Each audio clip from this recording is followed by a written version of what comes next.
రోజు విడుదల చేస్తే వాళ్ళు కిషన్ రెడ్డి గారు 5 గంటల వరకు బ్యాంక్ ఉంటుంది. ఇది మొదటిది. మీరు ఎందుకు కేసీఆర్కు భయపడి లొంగిపోయి ఇట్లా వ్యవహరిస్తున్నారో మీ భయానికి కారణం చెప్పు. ఇది తెలంగాణ కాబట్టి, కిషన్ రెడ్డి గారు వద్దన్నారు కాబట్టి ప్రాజెక్టులు ఎక్కడ ఆగవు. ఇంత అనాలోచితంగా దుందుడుకు విధానంతో ముఖ్యమంత్రి మాట్లాడము ఏమాత్రం సమంజసం కాదు.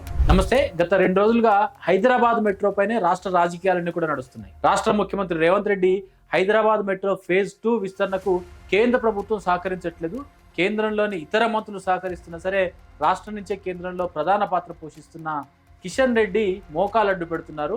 ఆయనే కేంద్ర మంత్రులను కలిసి మరి వ్యవస్థ విస్తరణకు అనుమతి ఇవ్వాల్సిన అవసరం లేదు అన్న రాజకీయ కారణాలు చూపుతున్నారని ముఖ్యమంత్రి నేరుగా కిషన్ రెడ్డి పైన ఆరోపణ చేశారు. ఈ నేపథ్యంలో హైదరాబాద్ మెట్రో ఆర్థిక పురోగతికి సంబంధించి అప్పుల ఊబిలో ఎంతవరకు కూరుకుపోయింది అన్న దానికి సంబంధించిన అనేక వివరాలపైన ఈ వీడియోలో చూద్దాం.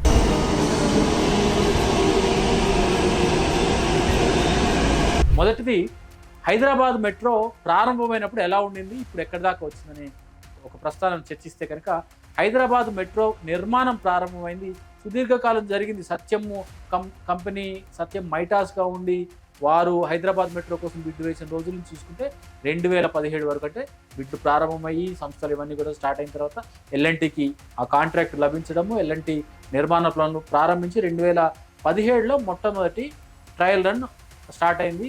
ప్రధానమంత్రి నరేంద్ర మోడీ నేరుగా హైదరాబాద్లో మెట్రోని ప్రారంభించారు. ఆ రోజుకి దేశంలోనే పబ్లిక్ ప్రైవేట్ పార్ట్నర్షిప్తో ప్రారంభమైన అతిపెద్ద మెట్రో వ్యవస్థ హైదరాబాద్ మెట్రో. ఆ రోజుకి నడుస్తున్న మెట్రో మార్గాల్లో దేశంలో ఢిల్లీ తర్వాత 2వ అతిపెద్ద మెట్రో వ్యవస్థ హైదరాబాద్లో మాత్రమే ఉంది. కానీ అప్పటికి ఇప్పటికీ హైదరాబాద్ మెట్రో ఏ మేరకు విస్తరించింది, ఏ మేరకు అభివృద్ధి చెందిందంటే ఏమీ అభివృద్ధి చెందకపోగా అప్పుల ఊబిలో కూరుకుపోయింది.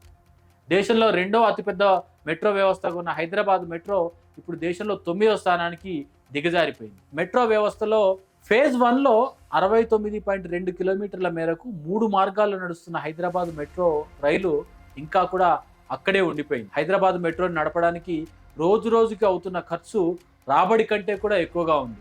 ఎల్ఎన్టీ సంస్థ ప్రతినిధులు చెప్తున్న వివరాల ప్రకారం అయితే సంవత్సరానికి 400 కోట్ల రూపాయల నష్టాల్లో హైదరాబాద్ మెట్రో కూరుకుపోతుంది. ఇప్పటికే ఫేజ్ 1 కోసం వారు వెచ్చించిన మొత్తాన్ని తిరిగి రాబట్టుకోవడం కష్టం కాకపోగా నిర్వహిస్తున్నందుకు గాను తమకు 400 కోట్ల రూపాయల పెద్ద భారం తమ పైన పడుతుందని ఎల్ఎన్టీ సంస్థ చెప్తున్నారు. ఇప్పుడు 2వ ప్రధానమైన అంశానికి వద్దాం. హైదరాబాద్ మెట్రో విస్తరణ కోసము గత ప్రభుత్వాలు కూడా కృషి చేశాయి.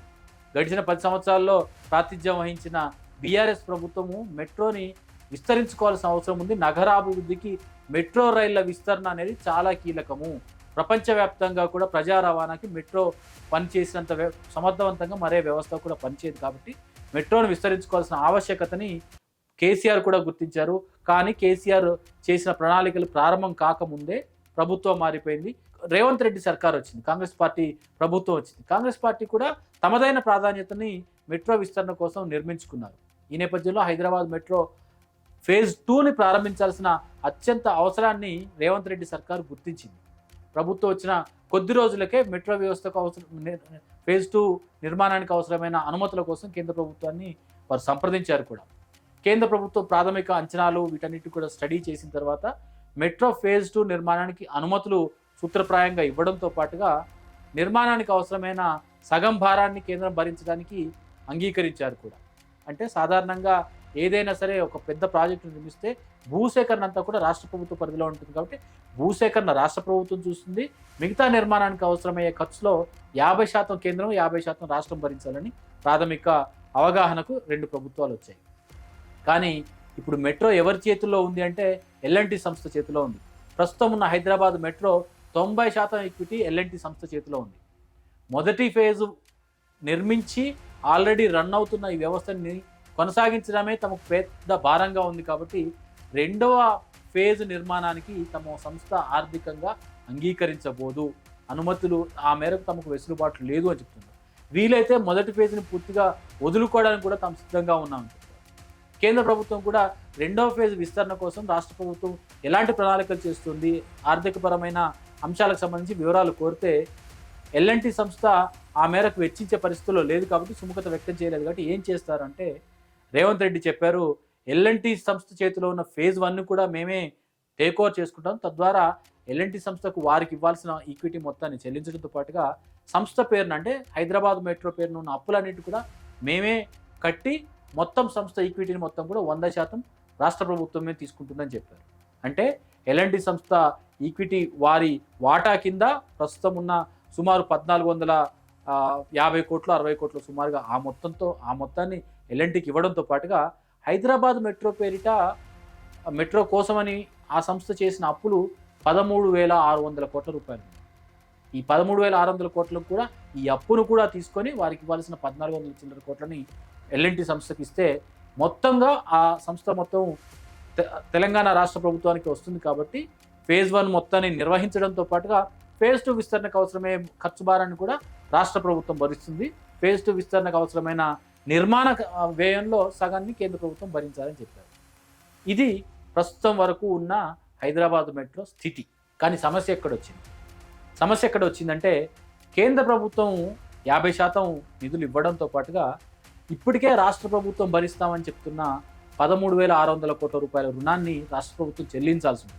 అది చెల్లిస్తేనే మెట్రో ఎల్ఎన్టీ సంస్థ దగ్గర ఉన్న మెట్రో మొత్తం ఈక్విటీ అంతా కూడా రాష్ట్ర ప్రభుత్వానికి బదిలీ కాదు. కాబట్టి ఆ మేరకు మేము కొత్తగా బయట నుంచి అప్పు తీసుకొచ్చుకుంటామని చెప్పి రాష్ట్ర ప్రభుత్వం ప్రయత్నం చేసింది. జపాన్ సంస్థ నుంచి ఆ రుణం మొత్తాన్ని కూడా తీసుకొచ్చుకోవడానికి మొత్తం సంసిద్ధం చేసుకుంది.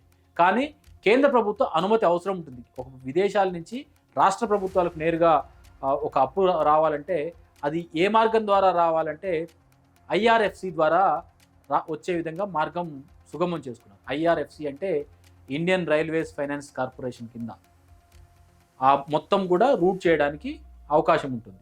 ఆ మేరకు ఐఆర్ఎఫ్సి అనుమతులు లభిస్తే రాష్ట్ర ప్రభుత్వానికి జపాన్ సంస్థ ఇచ్చే మొత్తం 13,600 కోట్ల రూపాయలు వస్తాయి.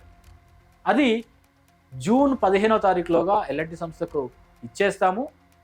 ఆ మేరకు ఎల్ఎన్టీ సంస్థకు ఇవ్వాల్సిన ప్రాథమికమైన మొత్తం 1,400 చిల్లర కోట్లన్నింటి కూడా రాష్ట్ర ప్రభుత్వం చెల్లించేసింది. సుమారు 1,660 కోట్ల రూపాయల వరకు ఖర్చు పెట్టుంది. ఈక్విటీ షేర్ల బదలాయింపు కానీ, వారికి అవసరమైన కొనుగోలుకు సంబంధించి కానీ, ఈ ట్రాన్స్ఫర్ ఫీజు చెల్లించడానికి సంబంధించి 1,600 కోట్ల రూపాయలు రాష్ట్ర ప్రభుత్వం ఇప్పటికే ఖర్చు పెట్టేసింది. ఇక రుణం వస్తే ఎల్ఎన్టీకి ఇవ్వాల్సిన సొమ్ము అంటే వారి అప్పు మొత్తం తీరిపోతుంది. కాబట్టి ఆ సంస్థ షేర్లన్నిటి కూడా రాష్ట్ర ప్రభుత్వాన్ని బదిలీ చేయడం మాత్రమే మిగిలింది. ఇక్కడ కేంద్ర ప్రభుత్వం ఆ అనుమతులు ఇవ్వలేదు.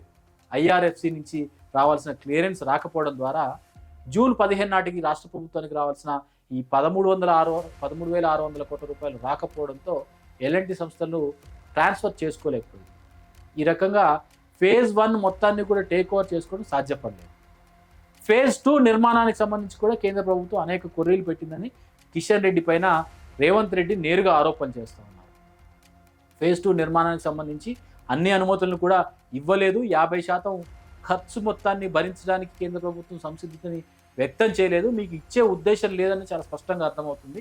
ఒకవేళ హైదరాబాద్ మెట్రో ఫేజ్ 2 కనుక ప్రారంభమైతే ఆ రాజకీయ లబ్ధి మొత్తం ఆ పేరంతా కూడా కాంగ్రెస్ ప్రభుత్వానికి, రేవంత్ రెడ్డి సర్కార్కి వస్తుంది. కాబట్టి రాజకీయ దురుద్దేశంతో బీజేపీ కేంద్ర ప్రభుత్వం అడ్డుకుంటుంది. కేంద్ర మంత్రి దీనన్నింటినీ కూడా ముందుండి మోకాలు అడ్డు పెడుతున్నారని రేవంత్ రెడ్డి ఆరోపణ చేశారు. కాబట్టి ఇక్కడ రావాల్సిన అనుమతులు రాలేదనేది రేవంత్ రెడ్డి ఆరోపణ. భారతీయ జనతా పార్టీ నాయకులు కానీ కేంద్ర ప్రభుత్వం కానీ చెప్తున్న వివరణ మరోలాగా ఉంది. రేవంత్ రెడ్డి చెప్తున్నట్టుగా ఎల్ఎన్టీ సంస్థ 8.25 అంటే 8% చొప్పున తీసుకొచ్చిన అప్పులన్నింటినీ కూడా మేము తక్కువ వడ్డీకే తీసుకొచ్చుకుంటామని జపాన్ నుంచి ఏదైతే తెచ్చుకుంటామని చెప్తున్నారో 4%కి ఈ 4% అనేది ఎక్కడ కూడా జీవోలో మెన్షన్ చేయలేదు. రేవంత్ రెడ్డి కేవలం ఒక ఆరోపణ చేయడం కోసమే తమకు తక్కువ వడ్డీతో రుణం అందుబాటులో ఉంది, కేంద్రం అనుమతులు ఇవ్వట్లేదని ఆరోపణ చేస్తున్నారు అని కేంద్ర ప్రభుత్వ అధికారులు, కొద్దిమంది భారతీయ జనతా పార్టీ నాయకులు చెప్తా ఉన్నారు. ఇది ఏ రకంగా ఉన్నప్పటికీ కూడా అనుమతులు ఎందుకు ఇవ్వలేదు మెట్రో ఫేజ్ 2 నిర్మాణానికి అన్నదానికి సంబంధించి మరొక వివరణ చెప్తా ఉన్నారు. వారు చెప్తున్న వివరణ బట్టి చూస్తుంటే కనుక హైదరాబాదు మెట్రో ఫేజ్ 2 నిర్మాణానికి సంబంధించి ఏ రూట్లో ఎక్కడి దాకా వెళ్ళాలన్న వివరాలైతే ఇచ్చారు. డిపిఆర్లో కొన్ని అనుమానాలు ఉన్నాయి. ఏంటి అంటే దీని నిర్వహణకు సంబంధించి స్టేషన్ టు స్టేషన్ ట్రాన్స్ఫర్ ఏ రకంగా ఉంటుంది, కనెక్టివిటీ ఏ రకంగా ఉంటుంది, అలాగే ఫైనాన్షియల్ వయబిలిటీకి సంబంధించి కొన్ని క్లియరెన్సెస్, క్లారిఫికేషన్స్ మేము అడిగాము. వాటిని రాష్ట్ర ప్రభుత్వం సంప్రదించలేదు. వాటికి సంబంధించి మాకు పూర్తి వివరాలు అందజేయలేదు కాబట్టి అనుమతులు లభించడంలో కొంత జాప్యం జరిగింది మాత్రమే. కానీ మేము ఎక్కడ కూడా అనుమతులు ఇవ్వమని కానీ కేంద్ర ప్రభుత్వం చెల్లించాల్సిన ఇప్పటికే అంగీకరించి ఉన్న 50% మొత్తాన్ని చెల్లించము అని కానీ ఎక్కడా చెప్పలేదు. రేవంత్ రెడ్డి కేవలం రాజకీయ ఆరోపణలు మాత్రమే చేస్తున్నాము అని చెప్పి. కాబట్టి ఇది ఒక రాజకీయమైన కారణంతోనో లేకపోతే ఆర్థికపరమైన సాంకేతిక కారణాలతో హైదరాబాదు మెట్రోకి సంబంధించి ఫేజ్ 1 షేర్ల బదలాయింపు అప్పు పుట్టలేదు కాబట్టి ఆగిపోయింది. ఫేజ్ 2కి సంబంధించి పూర్తి స్థాయి వివరణలు రాష్ట్ర ప్రభుత్వం ఇవ్వలేదనో అవి లభించలేదు కాబట్టి మేము ఇప్పటికిప్పుడు అంగీకరించలేమనో కేంద్ర ప్రభుత్వం వాటిని కూడా నిలుపుదల చేసింది. ఇప్పుడు మిగిలిన మార్గం ఏంటి అన్నది అత్యంత కీలకం. రేవంత్ రెడ్డి చెప్తున్న వివరాల ప్రకారం అయితే కేంద్రం కనుక 50% నిధుల్ని సమకూర్చడానికి ఫేజ్ 2 నిర్మాణానికి అంగీకరించకపోతే మొత్తం ఖర్చు కూడా రాష్ట్ర ప్రభుత్వమే భరిస్తుంది. మేమే భరించి హైదరాబాద్ మెట్రో ఫేజ్ 2 నిర్మాణాన్ని 7 మార్గాల్లో 162 కిలోమీటర్ల కొత్త మార్గాన్ని మేము నిర్మించుకుంటాము. ఇప్పటికే హైదరాబాద్కున్న ఆ దూర ప్రాంతాలన్నిటి కూడా కనెక్ట్ చేస్తాము. అటు హయత్ నగర్ నుంచి కానీ లేకపోతే ఇటు పటాన్ చెరువు నుంచి కానీ ఎయిర్పోర్ట్ కానీ లేకపోతే కొత్తగా నిర్మించాలనుకున్న ఫ్యూచర్ సిటీ నుంచి కానీ ఈ మార్గాలన్నిటి కూడా మేము కనెక్ట్ చేసి హైదరాబాదు మెట్రోకి కొత్త నాడీ వ్యవస్థని జీవనాడిని మేము పునరుద్ధరిస్తామని రేవంత్ రెడ్డి చెప్తున్నారు. 100% ఖర్చు మేమే భరిస్తాము, మీరు కేవలం నో అబ్జెక్షన్ సర్టిఫికేట్ మాత్రమే ఇవ్వండి అని చెప్తా ఉన్నారు. దీనిపైన కిషన్ రెడ్డి కాసేపు క్రితమే స్పందించడం జరిగింది. ఎక్కడా కూడా కేంద్ర ప్రభుత్వం హైదరాబాద్ మెట్రో విస్తరణకు ఎక్కడా కూడా మోకాలు అడ్డు పెట్టలేదు. రాష్ట్రం నుంచే ప్రాతినిధ్యం వహిస్తున్న మంత్రిగా తెలంగాణ అభివృద్ధికి హైదరాబాద్ మెట్రో వ్యవస్థకు అవసరమైన సహకారాన్ని అందించాను మాత్రమే కానీ ముఖ్యమంత్రి చెప్తున్నట్టుగా ఎక్కడా కూడా నేను అభివృద్ధిని నిలుపుదల చేయలేదు, అడ్డుకోలేదు అని చెప్తాను. ఇప్పుడు ఏం జరుగుతుందో చూడాల్సి ఉంటుంది. త్వరలోనే హైదరాబాద్ ఎన్నికలు రాబోతున్నాయి కాబట్టి ఈ రెండు పార్టీలు ఈ రకంగా ఒకరిపైన ఒకరు ప్రత్యారోపణలు చేసుకోవడానికి ఈ అంశాన్ని వినియోగించుకుంటున్నారా, లేదా పార్టీలు రెండు కూడా చిత్తశుద్ధి చూపి హైదరాబాద్ మెట్రో వ్యవస్థకు విస్తరణకు సహకరించడం ద్వారా ప్రజా రవాణా వ్యవస్థను మెరుగుపరచడము, జనజీవనానికి సంబంధించి ఒక అత్యంత కీలకమైన అత్యంత సౌలభ్యమైన ఒక సౌకర్యాన్ని మెరుగుపరుస్తారు అనేది చూడాల్సిన విషయం.